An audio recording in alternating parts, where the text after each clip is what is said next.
Plus de 400 000 manifestants dans les rues de Florence, une grande marche pacifique soudée autour du non à la guerre en Irak, une mobilisation d'une ampleur inattendue, pas d'incident pour l'instant.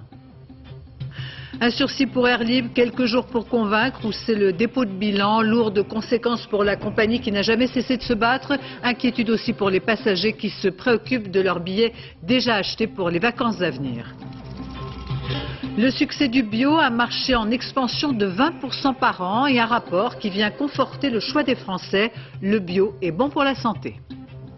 Enfin, la route du Rhum. Depuis quelques heures, les monocoques ont pris le départ. Demain, ce sera au tour des géants des mers d'affronter cette course en solitaire. 15 jours de vents et marées. Loïc Perron, qui fait figure de favori, sera notre invité. Madame, Monsieur, bonsoir. En Italie, près d'un demi-million de manifestants dans les rues de Florence, une véritable marée humaine composée de militants anti-mondialisation qui dénoncent les risques d'une guerre en Irak. Quadrillés par d'importantes forces de l'ordre pour éviter que ne se reproduisent les tragiques incidents à Gênes, le cortège déambule depuis cet après-midi dans la ville historique, une marche pacifique que rien n'est venu troubler jusqu'à présent. On retiendra une mobilisation plus importante encore que prévu dans la ville des Médicis pour ce premier Forum social européen. Sur place, Isabelle Stess, Dominique Merlin. Les militants anti-mondialisation voulaient faire de cette manifestation le symbole de leur pacifisme. Écologistes, anticapitalistes, syndicalistes, c'est dans une ambiance de fête qu'ils défilent, unis dans un même idéal, contre la guerre et la globalisation. C'est très important d'être présent et de lutter pour un autre monde. L'ensemble des personnes qui sont présentes ici sont favorables d'abord à la paix. C'est le premier message qui est passé ici. Vous voyez les couleurs, elles sont de toutes les couleurs. Il y a ici des personnes de toute l'Europe. C'est le premier message. Le second message, c'est qu'une autre Europe est possible. Ça signifie en définitive, on peut en parler, au moins en parler. Au terme de 4 jours de débat à Florence, fustigeant les politiques néolibérales, le Forum social européen est dans la rue pour le plus grand rassemblement contre la guerre qu'ait jamais connu l'Italie. Il s'oppose à la domination américaine et à la nouvelle résolution des Nations Unies sur l'Irak. Saddam Hussein n'a pas respecté justement peut-être une vingtaine de résolutions de l'ONU. Israël n'a pas respecté une trentaine. On n'a jamais fait la guerre à Israël. Donc c'est deux poids deux mesures. C'est la guerre pour le pétrole, c'est la guerre pour la suprématie américaine. Les manifestants le savent, de la bonne tenue de leur rassemblement dépend la crédibilité de leur mouvement. Les anti-mondialisations se veulent avant tout des pacifistes. Ils sont de plus en plus nombreux et se retrouveront en 2003 en France, à Saint-Denis, pour le prochain Forum social européen. Dans l'affaire de l'attentat de la synagogue de Djerba en Tunisie, 3 personnes ont été écrouées, dont 2 appartenant à la famille du kamikaze. Il s'agit de son frère aîné et de son oncle. Selon les enquêteurs, ils auraient à des degrés divers participé aux préparatifs de l'attentat. Ils devraient être transférés à Paris pour être entendus par le juge antiterroriste Jean-Louis Bruguière. Reportage Loïc Delamornay, Didier Guyot. Le déploiement de force est impressionnant. Toutes armes dehors, les policiers mettent en place un convoi de 10 voitures pour transférer 3 suspects de valeur. À l'issue de leurs 4 jours de garde à vue, ces hommes accusés d'être liés à l'attentat de Djerba ont été écroués. Parmi eux, Walid Nawar, 22 ans, le frère de l'auteur présumé de l'attentat. Devant les policiers de la DST, il a partiellement reconnu avoir été informé des projets terroristes de son frère Nizar, qui s'est fait exploser au volant de son camion-citerne le 11 avril dernier. Il lui aurait notamment acheté un téléphone satellite que son frère a utilisé quelques minutes avant l'attentat, apparemment pour obtenir un dernier feu vert de Khalid Sheikh Mohammed, un dirigeant d'Al-Qaïda établi au Pakistan. Walid Nawar avait été interpellé mardi dernier en compagnie d'autres membres de sa famille. 5 personnes ont été relâchées. Les 3 suspects, eux, seront transférés d'ici mardi prochain à Paris pour être présentés au juge antiterroriste Jean-Louis Bruguière. Walid Nawar devrait être mis en examen pour complicité d'assassinat, un crime passible de la réclusion à perpétuité. Première réaction de Bagdad après le vote à l'unanimité par le Conseil de sécurité de l'ONU sur le désarmement de l'Irak. Bagdad qui a maintenant moins d'1 semaine pour se prononcer. On connaîtra sa décision dans les jours qui viennent, indiquent les autorités. Même si l'Irak considère la résolution de l'ONU comme injuste, tout laisse à penser qu'elle acceptera l'arrivée des inspecteurs sur son sol. Dans près de 10 jours, c'est le chef des inspecteurs en désarmement, Hans Blix, qui arrivera à Bagdad à la tête d'une première équipe. Au total, ce sont plus de 200 experts qui auront en charge de vérifier les sites potentiellement dangereux. Voici quelle sera leur tâche, Bernard Lebrun. 11 ans que cela dure, que ces étiquettes UNSCOM frappées du sigle de l'ONU sont apposées dans les sites irakiens depuis la fin de la guerre du Golfe. L'UNSCOM, la mission de contrôle du désarmement des Nations Unies. Seulement voilà, en décembre 1998, c'est la crise. L'ensemble des inspecteurs quittent l'Irak, contraints et forcés par le régime de Bagdad. C'en était fini de l'UNSCOM, 4 ans déjà qu'aucun inspecteur de l'ONU n'a foulé le sol irakien. Alors qu'il est en retraite, qu'il part en voyage vers l'Antarctique avec sa femme, c'est cet homme, le Suédois Hans Blix, que Kofi Annan appelle pour relancer les inspections en Irak. À 74 ans, derrière le secrétaire général des Nations Unies, il est le patron de l'UNMOVIC et de ses 270 inspecteurs, en français la COCOVINU, Commission de contrôle de vérification et d'inspection de l'ONU. Les institutions, il connaît. Pendant 16 ans, il a présidé l'Agence internationale pour l'énergie atomique, l'AIEA. Aujourd'hui, c'est un Français qui dirige la vingtaine de spécialistes qui vont partir en Irak. Nous nous préparons pour un vol qui atterrira à Bagdad le 18 novembre. Ensuite, donc après 8-10 jours de remise en ordre de notre base, autour de la première semaine de décembre, nous démarrerons à ce moment-là une période d'inspection assez intense. Tous les inspecteurs sont d'anciens militaires, mais aussi chimistes, biologistes, vétérinaires. Ils font un drôle de métier, dit un spécialiste. Un peu policier, un peu détective, 100% scientifique. Mais surtout diplomates, tout particulièrement pour leur chef. Plus de 700 sites sont planifiés, y compris les palais présidentiels, sans compter les sites secrets. Le 23 février au plus tard, le premier rapport d'Hans Blix sera examiné par le Conseil de sécurité. En clair, le sort de la paix est entre les mains de cet homme. En France, le démantèlement d'un laboratoire de cocaïne en plein Paris. Les policiers de la brigade des stupéfiants n'en reviennent pas. Ils pensaient ces temps révolus depuis la French Connection il y a 25 ans. C'est un ancien garage qui abritait le matériel de récupération et de fabrication de la drogue. Une unité plutôt artisanale, semblable à un petit laboratoire colombien. Virginie Tumortiki. Personne ne s'en doutait. Derrière les portes de ce garage désaffecté, dans un quartier tranquille du 13e arrondissement de Paris, un laboratoire de fabrication de cocaïne.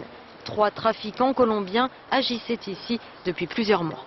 C'est une rue très calme, donc il se passe rarement, pour ne pas dire jamais, quelque chose. Donc bon, s'il y avait eu la moindre animation, je pense que je l'aurais remarqué. Et c'est pourtant bien un voisin, inquiété par les odeurs émanant du local, qui a alerté la police. Résultat, une saisie d'envergure, 25 kilos de cocaïne, soit au moins 500 000 € de marchandises. Des ballons de football pour dissimuler et expédier la drogue, et surtout les ustensiles permettant de purifier et reconditionner la cocaïne en pain. Une installation rustique, mais efficace, et jamais vue en France depuis 25 ans. C'était l'époque de la French Connection et de ses laboratoires d'héroïne démantelés en 1976 dans la région de Marseille. Autant à Marseille, cela s'est fait avec un grand renfort de truands en quelque sorte, qui étaient là pour surveiller 24 heures sur 24, pour éviter les contacts de police. Il y avait des réseaux, ce qui a peut-être même permis d'ailleurs leur interpellation, c'est qu'il y avait peut-être trop de monde. Là vous avez des toutes petites unités extrêmement mobiles, extrêmement efficaces. Cas isolé ou nouvelle méthode des cartels colombiens. Jusqu'ici, la police était plutôt habituée à intercepter de la drogue prête à la consommation.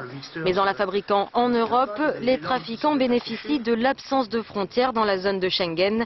Les 3 Colombiens en garde à vue ont d'ailleurs avoué avoir déjà monté un laboratoire du même type en Espagne.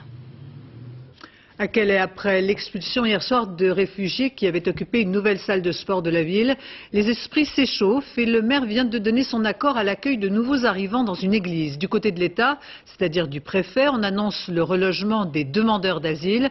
Quant à Nicolas Sarkozy, il affirme que la France n'a pas besoin d'un deuxième Sangatte et évoque la manipulation des associations. Zindine Boudaoud, Frédéric Bon. Le débat est passionné, il secoue tout Calais. La colère des militants associatifs s'adresse aux élus. Pour ces bénévoles, l'urgence est d'abriter les réfugiés à tout prix. Pour le maire, ce n'est pas une bonne idée. Le piège qui vous est tendu, c'est de dire, écoutez, nous le gouvernement, nous réglons le problème. Et vous, à votre manière, vous voulez réouvrir un centre. Assumez-le. Et là... Le comité de soutien aux réfugiés assume, puisque la fermeture progressive du camp de Sangatte jette à la rue des réfugiés par dizaines. 40 migrants ont passé la nuit dans la paroisse de la ville après avoir été expulsés de notre refuge la nuit dernière. La police les a délogés d'un gymnase. Un gymnase occupé à l'instigation des militants associatifs.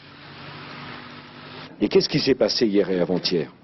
Eh bien, les petites associations manipulées, en mal de publicité, ont voulu se faire de la publicité sur le dos de malheureux qui méritent mieux que cela.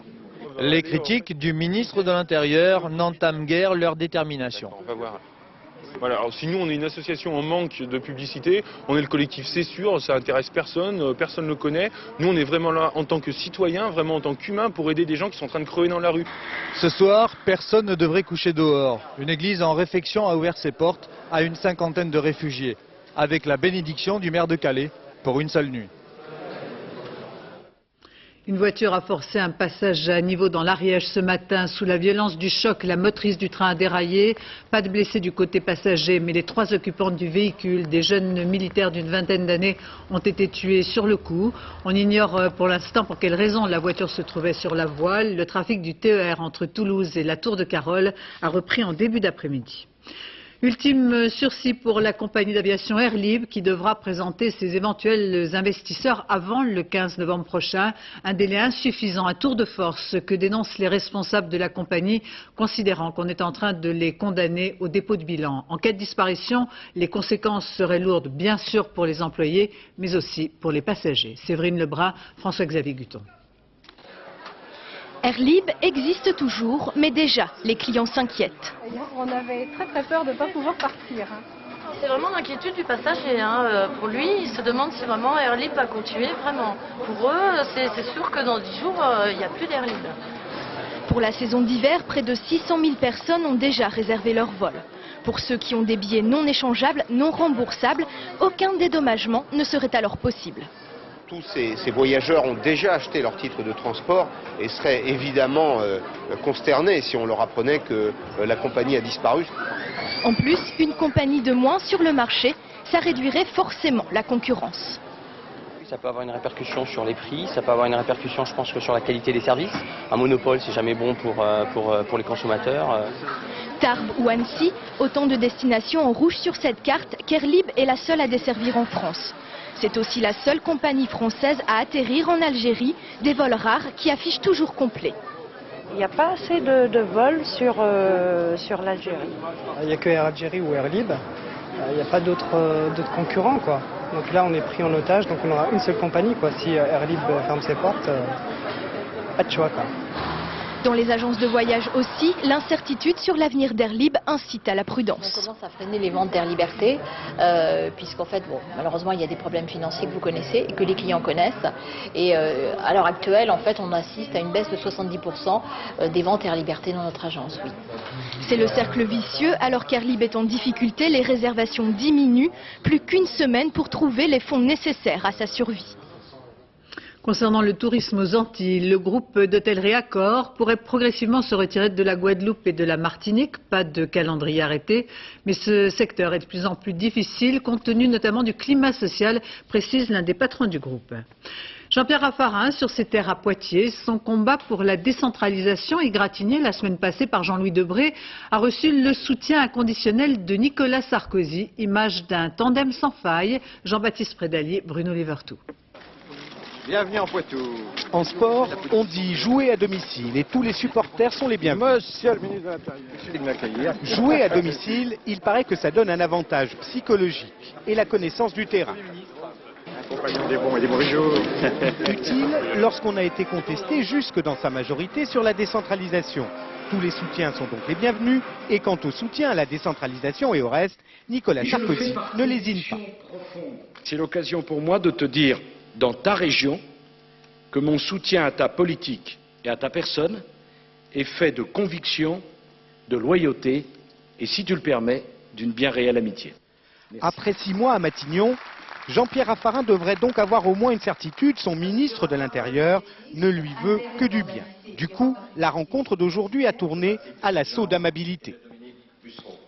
Mon cher Nicolas, j'ai apprécié sincèrement, authentiquement ton intervention tout à l'heure, comme j'apprécie au quotidien l'action que tu mènes dans ce pays pour faire en sorte que l'autorité républicaine retrouve du sens, pour faire en sorte que la République puisse assurer cette première des libertés qu'est la sécurité. Affiché, presque mis en scène aujourd'hui, l'accord entre Jean-Pierre Raffarin et le numéro 2 de son gouvernement, Nicolas Sarkozy. Un accord qui dépasse l'important dossier de la décentralisation. Cela s'appelle un axe politique. Comme chaque année, en ce jour anniversaire de la mort du général de Gaulle, Jacques Chirac s'est rendu à Colombey-les-Deux-Églises pour s'incliner sur la tombe du général, 32 ans donc après sa disparition. La santé des enfants proposés à l'adoption est au centre d'un congrès qui se tient aujourd'hui à Paris. Un parcours du combattant, des milliers de dossiers en souffrance et des parents qui se tournent vers l'étranger. Leur impatience après des années d'attente peut les inciter à ne pas réclamer le dossier médical de l'enfant, un geste qui peut avoir de lourdes conséquences, mais heureusement les cas sont rares. Laetitia Legendre, Laurence Solazza et Olivier Robert. Leur rêve, leur désir d'enfant, c'est en Albanie que les Fouchard sont allés les réaliser. Après une première adoption réussie, le couple, en août dernier, adopte une seconde petite fille sans problème de santé apparent lors de leur rencontre. Mais dès le retour en France, Faustine, 2 ans et demi, présente de graves troubles du comportement. Prostration, automutilation. Les nouveaux parents cherchent alors à obtenir auprès de l'association le dossier médical de l'enfant que l'on remet habituellement en vain. Quand on demande à un médecin du monde d'avoir des antécédents médicaux, ils ne peuvent pas nous les donner. Quand même, quand on a un pédiatre dans l'orphelinat, doit quand même au moins pouvoir nous donner au moins les médicaments qu'elle a pris. C'est fort bien ce qui s'est passé avec l'enfant, mais ils ne veulent rien dire. Pour eux, maintenant, l'enfant est parti de l'orphelinat, basta, à vous de vous débrouiller.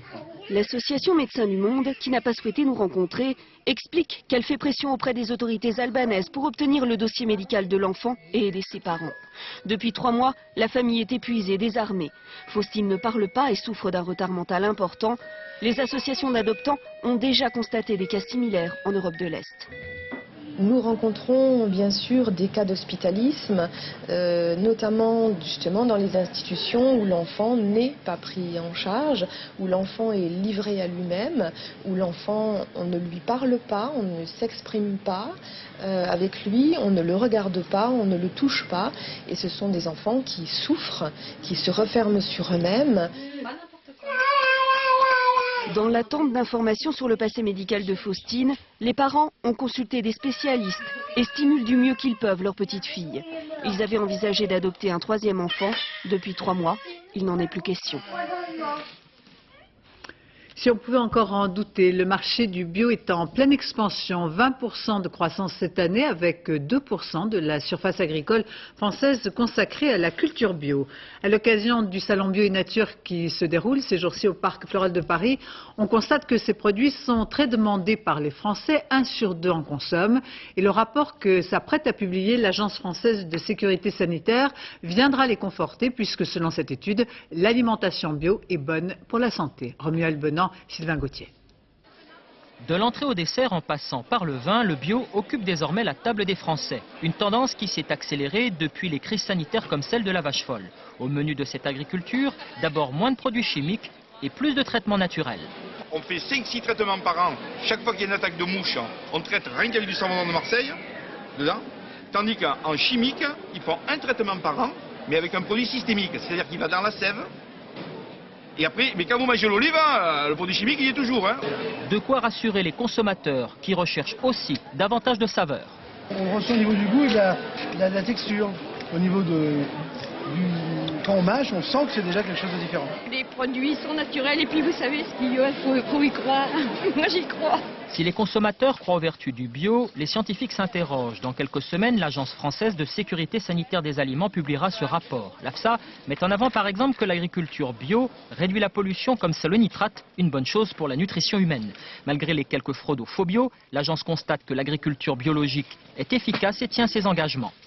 Le biologique est un peu plus riche en vitamines et en minéraux, est un peu moins pollué par les pesticides et les engrais, a souvent plus de saveur. Quand on en trouve et quand on a les moyens, très bien.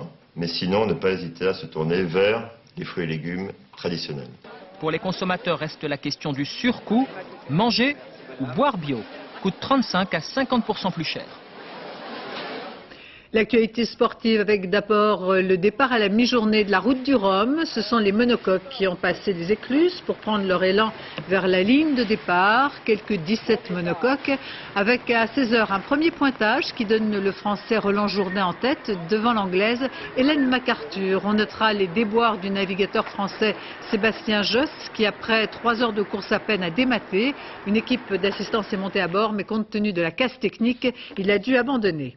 C'est demain donc que s'élanceront les 18 multicoques, des bateaux de plus en plus sophistiqués. Ces géants des mers font rêver, mais ils sont difficiles à manier d'une rare fragilité. Christophe Duchéran, Frédéric Basile. C'est ainsi, l'heure est au spectacle, à la métaphore et au superlatif. La route du Rhum, course de l'extrême, transat des transats. 18 trimarans, 18 mètres de long, qui ressemblent à de gros oiseaux de carbone. Mais l'heure est aussi à l'inquiétude, entre sécurité et fiabilité. Rien ne va plus, disent les pessimistes, en espérant que la casse n'ajoutera rien à la glorieuse incertitude du sport, en espérant que la traversée se passera bien. J'espère, pas comme dans un casino, j'espère que ça ne sera pas la roulette russe et que déjà que tout le monde arrivera au bout, parce que ce qui est intéressant, c'est qu'on puisse se bagarrer avec tout le monde. Oh là là, les matages. En multicoque, l'époque est à la sophistication, plus puissant mais plus fragile. Septembre 2001, le trimaran quasi neuf de Loïc Perron démate. Problème de structure ou erreur de calcul mystère. Depuis, une succession de dématages et d'avaries ont décimé la flotte. Mauvais spectacle. Tout le monde y perd, les sponsors sûrement, les organisateurs, les coureurs. Les coureurs sont dépités. Partir faire une course océanique si on n'a pas confiance dans son bateau, c'est excessivement compliqué. Je pense que le meilleur conseil qu'on veut leur donner, c'est de naviguer, de naviguer, de naviguer. Un trimaran dernier cri, en gros 2 millions d'euros. Un budget de fonctionnement sur une année, 600 à 700 000 euros. En sport, question sponsoring, il y a plus cher, mais ça n'est pas donné quand même. Alors il faut jouer pour espérer gagner. Et pour un sponsor, si on veut jouer, mieux vaut le faire sur la durée. Loïc Perron et son sponsor, 13 ans de fidélité, calcul de probabilité. Si on vient pour faire un coup, si je mets 2 euros là, il y a quand même très peu de chances que je touche le jackpot au premier coup. Si je reste 13 ans devant la machine et que je mets 2 euros à chaque fois, ben peut-être que plusieurs fois dans ces 13 années, il va tomber plein de pièces ici. En voile comme au casino, il y a le jackpot. C'est la victoire qui peut rapporter gros. Laurent Bourgnon, son deuxième succès il y a 4 ans. L'heure est alors à la pyrotechnie, au micro, aux retombées, au retour sur investissement. C'est moins poétique qu'une voile gonflée par le vent, mais ce sport aussi a ses réalités. En direct de Saint-Malo, Loïc Perron, vous espérez bien cette fois-ci ramasser la mise. Il est vrai que la seule transat qui vous résiste, c'est la route du Rhum. Vous diriez que c'est un manque de baraka comme au jeu? Non, je dirais surtout pas ça. C'est absolument, ça n'a rien à voir avec le jeu de hasard, alors qu'il est vrai qu'on se porte beaucoup sur l'aléatoire, mais je pense que c'est pas un sujet très intéressant ce qu'on vient de voir. C'est très joli d'un point de vue d'image, mais c'est un petit peu dommage de réduire les efforts de pas mal d'équipes à un jeu totalement aléatoire où on aurait l'impression qu'on joue comme ça avec l'argent des autres pour fabriquer les bateaux qui vont casser. C'est un sport mécanique, on est habitué à avoir des voitures cassées et on leur pardonne beaucoup. Sur les bateaux, apparemment, on a moins de chances d'être pardonné à chaque fois qu'on a un souci. Mais je pense qu'on a pas mal de raisons parfois de risquer les choses. Je trouve ça très étonnant. Ceci dit, c'est joli, regardez, des belles images comme ça. Alors c'est un sujet qui fait rêver, avec des bateaux, ces géants des mers que l'on dit difficiles à manier. Est-ce que vous l'avez bien en main, votre propre bateau ? C'est difficile, bien sûr que ce sont des géants des mers très difficiles à manier, particulièrement en solitaire, bien sûr. L'intérêt du programme, c'est qu'on alterne les courses en solitaire comme les routes du Rhum, ainsi que les courses en équipage. On a des bateaux assez étonnants, très difficiles, on est bien d'accord, c'est tout simplement le terme. Quelles que soient les minutes, quelles que soient les conditions météo sur ces bateaux, c'est dur, mais c'est très intéressant à faire, forcément, c'est tout l'intérêt de la difficulté. Alors, l'équipérant précisément, les conditions météo s'annoncent musclées pour les multicoques, et on a encore en mémoire donc ces images de mâts qui cassent, c'est presque une épidémie. Prudence donc au départ pour vous ? Malheureusement, la casse n'est pas toujours synonyme de non-prudence. C'est tout le problème que l'on gère en ce moment. Il y a quelques crises de croissance dans tous les sports et le multicoque en ce moment en gère une tout simplement parce qu'on vient de multiplier la flotte par 3. Et donc, dès qu'il y a une petite épidémie mécanique, elle se propage assez vite. C'était le cas des mâts. J'ose espérer que ça va se calmer un petit peu. En solitaire, paradoxalement, on tire moins sur les bateaux qu'en équipage. Et a priori, j'espère que le meilleur va gagner et que tout le monde arrivera à bon port. Alors, en effet, beaucoup de candidats et non des moindres et de vrais concurrents. Est-ce que ça crée l'émulation dont chacun a besoin ? Évidemment, oui. Tout l'intérêt de la compétition réside dans le niveau de la concurrence, pas forcément son nombre, mais surtout sa qualité. Et cette année, évidemment, on a les deux. Il y a 18 multicoques, pour ne parler que des multicoques. Bien sûr, les monos, eux aussi, sont déjà fort bien pourvus. Mais les multis, il y a 18 bateaux et 18 binômes, surtout, skippers et bateaux capables de gagner. On a le trac avant de partir pour cette dernière nuit avant la course de 15 jours vers Pointe-à-Pitre. Oui, forcément, c'est toujours un petit peu stressant parce que la pression du départ est toujours là. On a envie de dormir parce qu'on sait très bien que pendant les 6 jours qui vont venir, ça va pas être facile du tout. Les conditions météo annoncées sont loin d'être rigolotes. On a du vent et surtout de la mer dans le nez. Et la mer, il n'y a pas pire à gérer. Ce sont des bateaux qui décollent et qui atterrissent à chaque vague et ça fait un peu mal à la tête. Bonne chance à vous. Loïc Perron, évidemment, vous suivra heure par heure et au jour le jour. Merci donc d'avoir répondu à nos questions. L'autre événement sportif, c'est bien sûr le match de rugby à Marseille, en direct dans quelques instants sur France 2. Le 15 de France affrontera l'Afrique du Sud. Pierre Salviac, l'ambiance bat son plein et dans la cité du football. Oui, mais Marseille est aussi une ville de rugby, Béatrice. Depuis qu'il y a 2 ans, l'équipe de France a gagné ici devant la Nouvelle-Zélande et depuis que l'an passé, elle a confirmé un gagnant devant l'équipe d'Australie. Peut-elle gagner contre l'équipe d'Afrique du Sud ce soir? C'est bien la question.